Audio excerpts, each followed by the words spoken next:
Now today we're doing a movie everybody has seen. It is one of the first blockbusters. It is the original Frankenstein. I don't think I need to tell you what this movie's about before we go into it, but I will anyways. It is the touching tale of a mad doctor who creates life, only to have to destroy that life in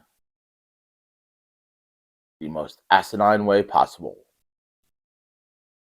We start with a guy coming out in front of a curtain, telling us that this tale may horrify us and shock us. And it might have for 1931, honestly. They didn't have a lot of horror movies back then. And if it does, and if we think it will, we should leave now. People might have, but I didn't, and you didn't, and you didn't, and you didn't.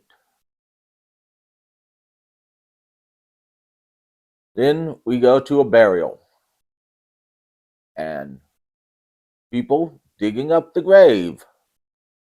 That horrified me and shocked me beyond belief. No, it didn't. But it's how everybody should start their night, digging up a grave. Because grave robbing is a fun hobby. Just don't get caught. So he digs up the grave and takes the coffin. I mean, it'd probably be simpler just to take the body out. It'd probably be a lighter load than carrying a big ass coffin, but whatever. And then they stop by Hangman and cut Hangman down. But he's of no use. His brain is of no use. So he sends our hero, Dr. Frankenstein, goes out and sends Fritz on a mission to find a brain. He goes to the medical lab, and there are two brains there, a normal brain and a criminal brain. So he breaks in and drops the normal brain in a scene that's been parodied beyond belief, and then picks up the abnormal brain, the criminal brain.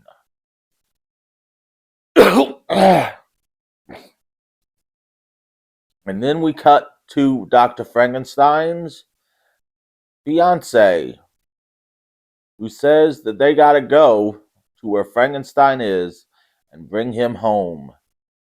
And they stop by and pick up a professor of his to do the deed.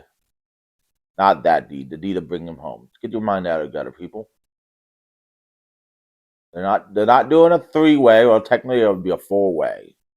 Well, if you add Fritz in, it's a five-way, and if you add the monster in, it's a six-way. So that counts as an orgy.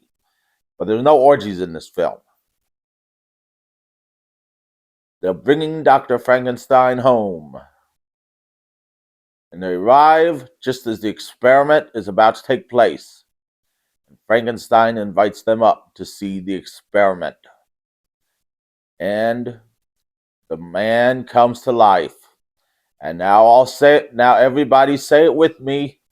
It's alive! Alive! Yeah, we've all seen that scene. Now everybody hold hands and sing Amazing Grace. Yeah, we're not all doing that either. So then Elizabeth and her friend, or Frankenstein's friend, go home, realizing his work is too important. But his mentor, the doctor at the that Elizabeth brought with him, stays with Dr. Frankenstein to tame the monster, which Fritz torments at every chance he gets. So the monster kills Fritz. And they lock the monster and chain the monster up in the dungeon of this abandoned tower. I don't know how it has a dungeon. I guess everything in Europe has a dungeon. I guess that's why sex trafficking is so big over there. Wait, no, that's America where sex trafficking is so big. But yes, they have a dungeon in this abandoned tower, and they have the monster chained up. But the monster breaks those chains, and they barely get the door shut on him. So they create a plan to subdue the monster. And they do.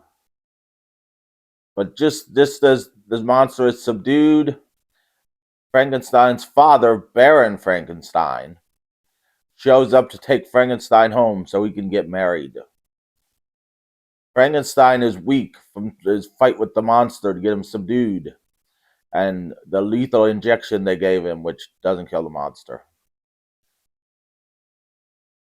And so they take Frankenstein home, with his mentor doctor staying behind to destroy the evidence. Needless to say, this doesn't go as well as the mentor thinks it does, because he kills the mentor, and the monster goes out, wreaking havoc in the hills. While Frankenstein is back smoking cigarettes and drinking wine with his fiancée and promising they'll get married. And we see them preparing for the wedding as the monster goes out and meets a little girl who shows him that flowers float. And then he shows her that little girls don't float in one of the most famous scenes from this movie. It got cut originally in the theaters. Because I guess in 1931, killing a little girl was crossing the line.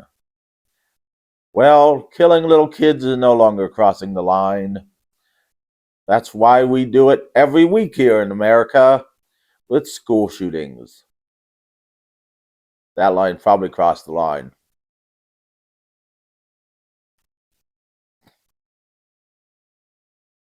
So then, just as they're about to get married, the monster breaks into the Baron's house and chases Frankenstein's fiancée all around, and his fiancée collapses and is in a fit. Now, you know how they used to treat women with hysteria, as his fiancée clearly is having symptoms of? They'd give them a hand job. That's right, doctors would treat women with hysteria with a hand job. That's why the first vibrators were invented, because the doctor's hands were getting tired. Little known fact. This video is going way, way, way weirder than I thought it would be.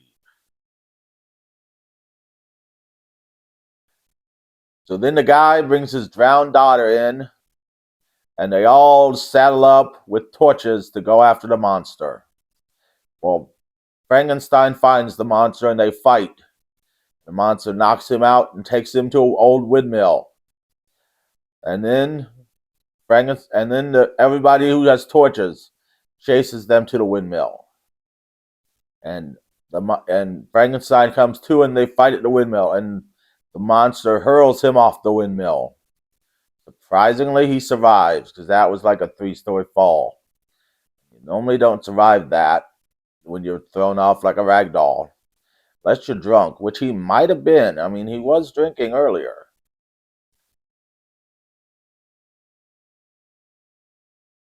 Now, then the villagers with their pitchforks and their torches just light the windmill on fire. And we see the monster trapped under a beam and the windmill burning. We assume he dies. But as we know, there are like 8 sequels to this movie, so we know the monster doesn't die. Meanwhile, Frankenstein goes back to his father's house, where he rests up and gets healed. And that is the end of the movie. It was horrifying and shocking. And I'm horrifying and shocked now. But this is a good movie. It's only like an hour long, so you could like fit it in anywhere.